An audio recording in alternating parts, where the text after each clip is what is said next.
বর্ষায় প্রতিদিনই দেশের কোথাও না কোথাও বৃষ্টি হচ্ছে। দেশ জুড়ে বেড়েছে বৃষ্টির পরিমাণ। এদিকে আবহাওয়া অধিদপ্তর জানায়, বঙ্গোপসাগরে সৃষ্ট লঘুচাপের প্রভাবে সারা দেশে মাঝারি থেকে অতি ভারী বর্ষণ হতে পারে।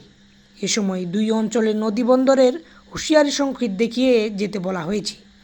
রাজধানীসহ দেশের বিভিন্ন অঞ্চলের ওপর দিয়ে ঘন্টায় সর্বোচ্চ 40 কিলোমিটার বেগে ঝড় বয়ে যেতে পারে বলে জানিয়েছে আবহাওয়া অধিদপ্তর। 30 জুন দেশের দক্ষিণ পূর্ব থেকে ঘন্টায় 60 থেকে 80 কিলোমিটার বেগে অস্থায়ীভাবে ঝড়ো হাওয়া বয়ে যেতে পারে। একই সঙ্গে বৃষ্টি অথবা বজ্রসহ বৃষ্টি হতে পারে। বেশ কয়েকটি নদী বন্দর সমূহকে শ্রীরামপুর আবহাওয়া পূর্বাভাসে বলা হয়েছে।